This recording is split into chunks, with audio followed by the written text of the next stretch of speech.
Transfer your apartment to the church or I'll curse you on my deathbed. The ultimatum that tore my family apart. Update 1. The Tribunal. I grew up in a family where God wasn't just believed in, he was feared. And nobody in our family feared God more than my grandfather. He's 86 years old now. Survived a war. Built a family from nothing in a country that wasn't always kind to people like us. He ruled his household with an iron faith that never bent, never questioned, never evolved. Church every Sunday without exception. Prayers before every meal, even in restaurants where people stared. Moral codes that calcified sometime around 1955 and haven't shifted a millimeter since. Growing up, I respected him. Maybe even feared him a little, if I'm honest.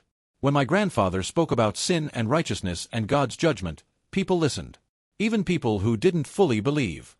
He had this presence, this gravity, that made you feel like maybe, just maybe, he really did have some kind of direct line to the divine. But as I got older, I drifted. I still believe in something, spirituality, goodness, whatever you want to call it, but I stopped attending church. Stopped following the rigid rules. I have a girlfriend now, 27 years old, and we've been together for 2 years. She stays over sometimes. We're not married, not engaged, just in a relationship like millions of other adults in 2024. I don't see this as living in sin. I see it as normal adult life. But my grandfather's moral framework doesn't recognize normal adult life. It recognizes righteous and sinful, saved and damned, with no space between. I bought my apartment when I was 26. $144,000. Modest, but mine. A 2-bedroom in a decent neighborhood. A space for my adult life, including my adult relationships. My girlfriend has a toothbrush there now. She stays over on weekends. She keeps some clothes in my closet. There's nothing scandalous about it. It's just life. My parents know about us. They've accepted it. They moved on from my grandfather's strictness years ago, even if they'd never say that to his face. But my grandfather found out last month. He visited unexpectedly, something he rarely does anymore at his age. And my girlfriend was there when he arrived. Not hiding in the bedroom, not pretending to be, just visiting. She was comfortable. Clearly not a casual guest. Her coffee mug was on the counter. Her jacket was on my coat rack. Her presence in my apartment was obvious and settled. My grandfather didn't say anything at the time. But I watched his face change. That subtle hardening around the eyes. That slight pursing of the lips. He knew. He stayed for maybe 15 minutes, citing tiredness, then left. I knew something was brewing. It brewed for 3 weeks. Then came the summons. My grandfather demanded a family meeting at his house. Me, my parents, my aunt, my uncle, and my cousin, the righteous one, 24 years old, who still attends my grandfather's church every Sunday, who hasn't moved out of his parents' house, who hasn't dated, who does everything by the old rules. The golden grandchild. When I walked into that meeting, it felt like a tribunal. My grandfather sat in his armchair like a judge on a bench. Everyone else was arranged around him like a jury. My mother couldn't meet my eyes. My father stared at his hands. My aunt sat ramrod straight with that expression of righteous certainty I'd seen 1,000 times at family events. My uncle studied the carpet. And my cousin, the beneficiary, though I didn't know it yet, tried to look humble but couldn't quite hide the gleam of interest in his eyes. My grandfather spoke slowly, deliberately. The voice of a man who had never doubted himself in his life. I visited your apartment. I saw your woman there. Living with you. Sleeping in your bed. You are not married. You are living in sin, shaming our family, defying God's law in a home you dare to call yours. I tried to explain. Grandfather, she's my girlfriend. We're adults. This is how people live now. Silence. His hand came up, and I stopped mid-sentence. 86 years old, frail in body, but that voice still had power. I did not call you here to hear excuses. I called you here to deliver judgment. Judgment. You have 2 choices, he continued. 1. Transfer your apartment to the church. Let it be used for God's work instead of sin. 2. Transfer it to your cousin, who lives as a righteous man should. Either way, the apartment leaves your hands. You do not deserve to own property while living in defiance of God. I stared at him. The room was silent. You want me to give away my apartment because I have a girlfriend? I want you to repent. This is how. I started to refuse, to say this was insane, that I wasn't going to surrender my life's biggest financial achievement because my grandfather disapproved of my relationship, but he raised his hand again. If you defy me, he said, and his voice dropped to something that wasn't quite a whisper but felt like one. "I will curse you on my deathbed." The room went absolutely still. "You know I have the power," he continued. "You know our family's history. Your great-uncle defied his father and died alone, broken. Your cousin Mikhail left the faith and his business collapsed. The curse is real. I will invoke it with my final breath if you force me to." He leaned forward.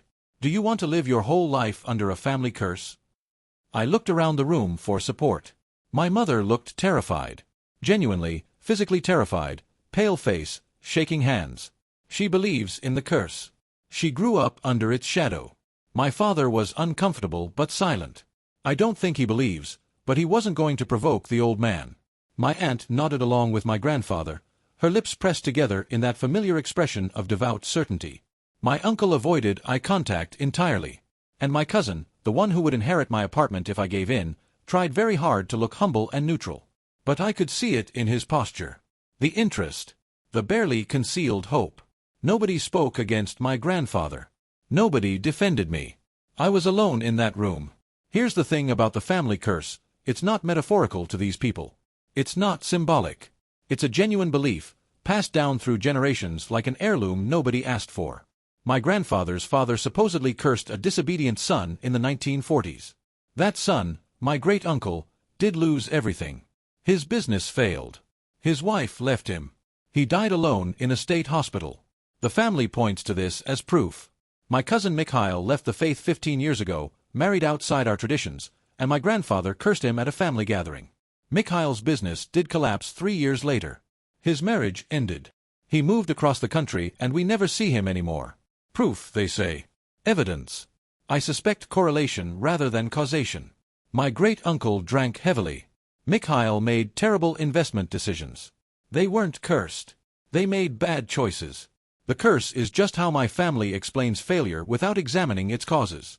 But in this family, the patriarch's deathbed words carry weight.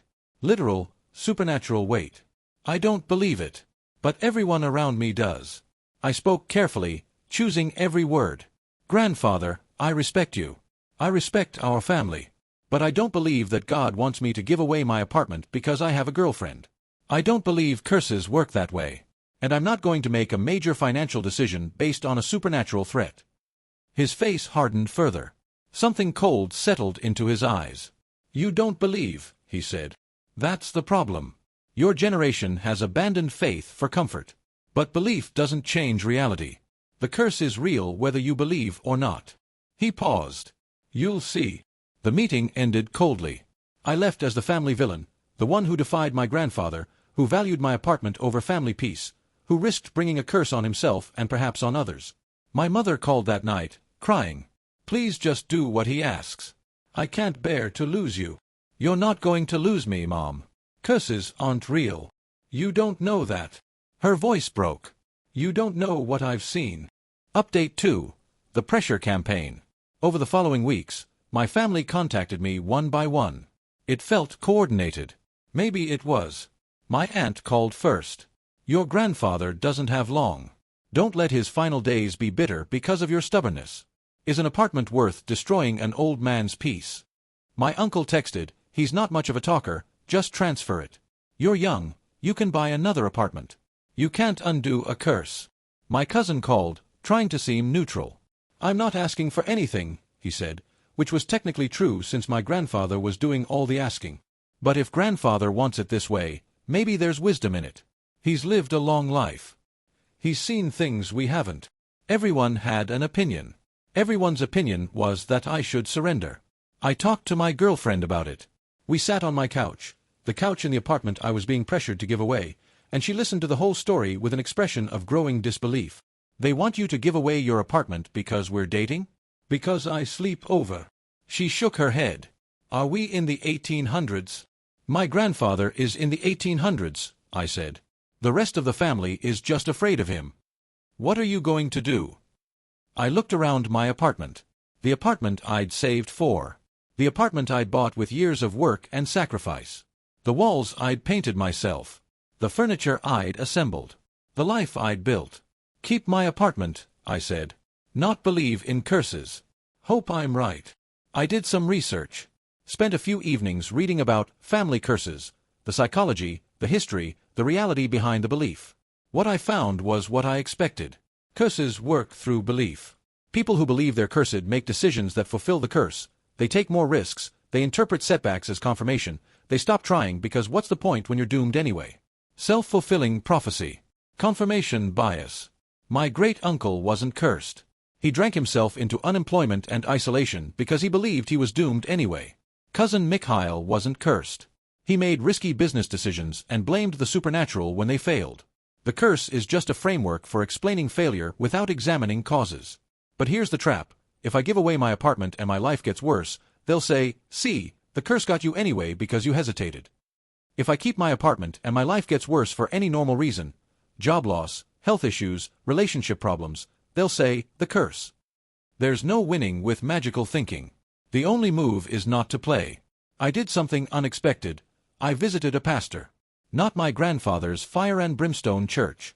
A moderate congregation in my neighborhood, one I'd passed 1,000 times but never entered. I called ahead, explained I wanted to talk about a theological question, and the pastor agreed to meet. He was younger than I expected, maybe 50, with kind eyes and a calm demeanor that immediately put me at ease. I explained the situation, the grandfather, the girlfriend, the demand to surrender my apartment, the threat of a deathbed curse. He listened without interrupting. When I finished, he was quiet for a moment. "Nowhere in Scripture," he finally said, "does it say that a grandfather can curse his grandson for having a girlfriend before marriage. That's not Christianity. That's superstition dressed in religious language." I felt something loosen in my chest. "Your grandfather may be devout," the pastor continued, "but he's also trying to control you with fear. That's not faith. That's manipulation. God doesn't work through threats like that. He doesn't empower patriarchs to punish their grandchildren for normal human relationships." "But my whole family believes in it," I said. "They've seen it work. They point to my great-uncle, my cousin Mikhail. They've seen coincidences and called them curses. They've seen people make bad decisions and blamed the supernatural." He leaned forward. "Let me ask you something. If your grandfather cursed a stranger, someone he'd never met, do you think that curse would work?" I thought about it. "No." "Why not?" "Because the stranger wouldn't know. Wouldn't believe." "Exactly. The power isn't in your grandfather's words. It's in the belief of the person hearing them. If you don't believe, there's no power. There's just an old man making threats because he's lost other ways to control his family." He paused. "I'm not saying your grandfather is a bad person. He's probably genuinely devout, genuinely convinced he's protecting you from sin. But genuine conviction doesn't make him right. And it certainly doesn't give him supernatural authority over your property or your life." I left that conversation feeling lighter. Validated. Someone with actual theological authority had said what I suspected. This isn't faith, this is control. My grandfather used God's name, but God didn't sign that demand. Update 3. The decline. 3 months after the confrontation, my grandfather's health deteriorated. He was 86. This was always coming. But the timing felt loaded, like the universe was forcing a resolution I wasn't ready for. The family pressure intensified. My mother called almost daily now. "He's dying. Please don't let him die angry at you. Please don't let his last thought be that his grandson defied him." My father finally spoke up, something he rarely did on emotional matters. "Son, I don't believe in the curse either. But your grandmother did, and she died at peace. She died knowing the family was aligned, that everyone respected the traditions. Is the apartment worth your grandfather dying in anger? Worth that being his final memory of you?" I asked him, "Is my apartment worth less than his irrational demand? Why does his superstition override my property rights? Why do I have to sacrifice something real for something that isn't?" He didn't have an answer. I visited my grandfather in what might have been his final weeks. He was in his bedroom, the same bedroom he'd shared with my grandmother for 50 years, the same bed where she died, the same crucifix on the wall above the headboard. Weaker now, certainly. Thinner. But his eyes were still sharp, still probing. "Have you reconsidered?" I sat beside his bed. I could see his bones through his skin. His hands, once powerful, now looked fragile. But his voice still had that certainty. "Grandfather, I love you. I've always respected you. But I'm not giving away my apartment. I don't believe the curse is real. I don't believe God wants me to be homeless because I have a girlfriend. If you curse me, I'll live with it. But I'm not going to make this decision from fear. There was a long silence. The clock on his nightstand ticked. Outside, birds sang, indifferent to our family drama. Then my grandfather spoke. "You're stubborn. I learned it from you." Something flickered in his eyes. Maybe recognition. Maybe respect. Maybe just surprise that I'd pushed back. "I was stubborn too," he said slowly, "when my father told me not to marry your grandmother. He was wrong about her. I did it anyway. Defied him. He was furious." A pause. "Maybe I'm wrong too. Maybe the world changed and I didn't change with it." I held my breath. "I won't curse you." The words hung in the air. "I was testing your courage," he continued. "A man who gives away his home from fear isn't worth a curse anyway. He's already weak. Already broken." He looked at me with something I'd never seen from him before. Something like respect. "You didn't break." I didn't know if this was genuine or face-saving. Maybe he'd realized I wouldn't bend and chose to preserve his relationship with me over proving his point. Maybe he really was testing me. Maybe he was just tired and dying and didn't want to spend his remaining days in conflict. It didn't matter. The threat was withdrawn. "Thank you, grandfather," I said. "Don't thank me," he replied. "Just live well. Whatever that means now." Update 4. The aftermath. My grandfather passed 2 months later. Peacefully. In his sleep. In that same bedroom, in that same bed, with the same crucifix watching over him. The funeral was traditional. Exactly as he would have wanted. His church was packed. People I barely knew told stories about his faith, his strength, his unwavering moral code. They talked about him like a saint. And maybe he was, in his way, a difficult saint. A frightening one. But someone who lived by his principles, however harsh those principles seemed to others. At the reception afterward, I noticed my cousin's expression.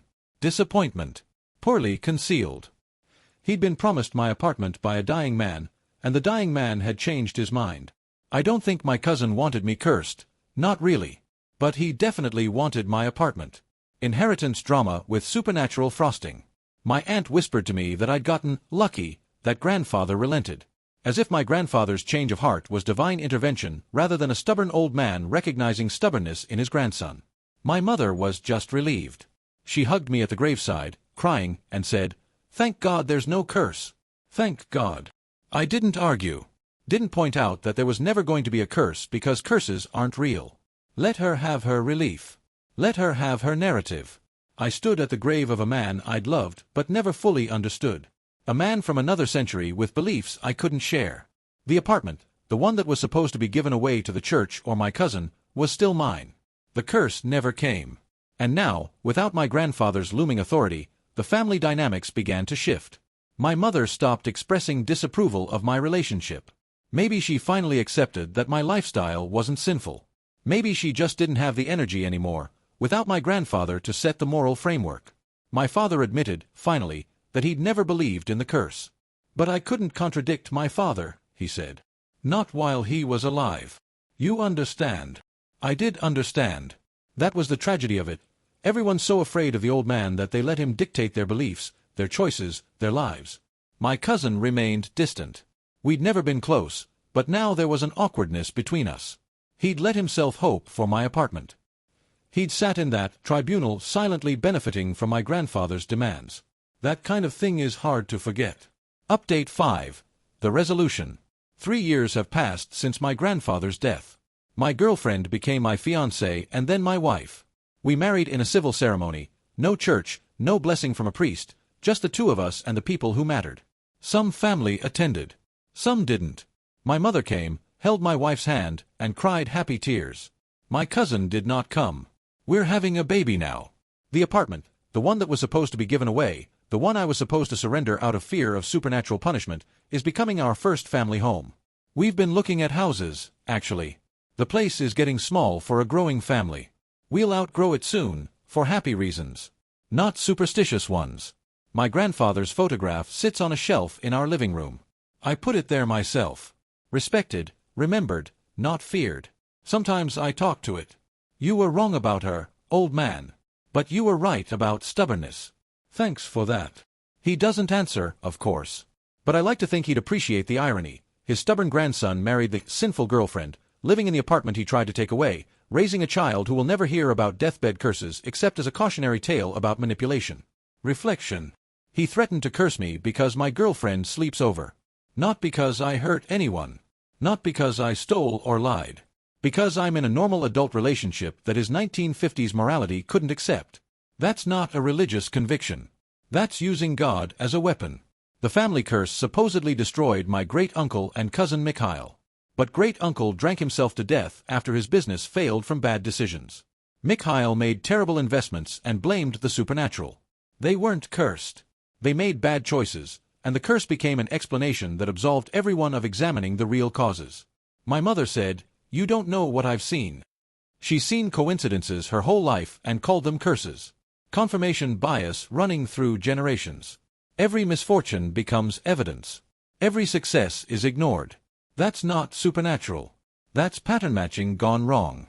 The pastor said my grandfather's threat wasn't Christianity, it was superstition in religious clothing. That helped. Someone with actual theological authority saying, "This isn't faith, this is control." My grandfather used God's name, but God didn't sign that demand. My grandfather said he was testing my courage. Maybe true, maybe face-saving. Either way, he withdrew the threat when I didn't bend. Bullies often respect those who don't flinch. If I'd caved, I'd have proven myself weak and lost my apartment. Standing firm cost me nothing except stress. My cousin looked disappointed at the funeral. He'd been promised my apartment by a dying man, and the dying man changed his mind. I don't think cousin wanted me cursed. But he definitely wanted my apartment. Inheritance drama with supernatural frosting. They wanted me to fear a curse more than losing my home. Fear of something that doesn't exist, more than loss of something I built over years. That's what superstition does. It makes imaginary threats feel more urgent than real ones. I chose to fear real things. Lost money is real. Curses aren't. Final thoughts. My grandfather threatened to curse me from his deathbed if I didn't give away my apartment. He said I was living in sin because my girlfriend stayed over. He demanded I surrender my property to the church or my righteous cousin. I said no. I told him I didn't believe in curses. I told him I wouldn't make financial decisions based on supernatural threats. He was 86 years old, from another century, with beliefs calcified before I was born. I loved him, but I couldn't let his beliefs override my life. In the end, he backed down. Said he was testing my courage. Maybe he was. Maybe he just realized I wouldn't bend and chose to die in peace instead of anger. Either way, the curse never came. I'm married now. To the sinful girlfriend. We're having a baby. The apartment is still mine, ours. It'll be our family's first home until we outgrow it for happy reasons. My grandfather's photo sits on our shelf. I don't pray to it, but I talk to it sometimes. I tell him about the baby coming. I think he'd like being a great-great-grandfather, even if the child was conceived in what he called sin. The old ways die hard. But they do die. And the new ways, the apartments kept, the relationships built, the curses not believed, those keep living. That's how it works. The living outlast the dead. Even when the dead have really loud threats.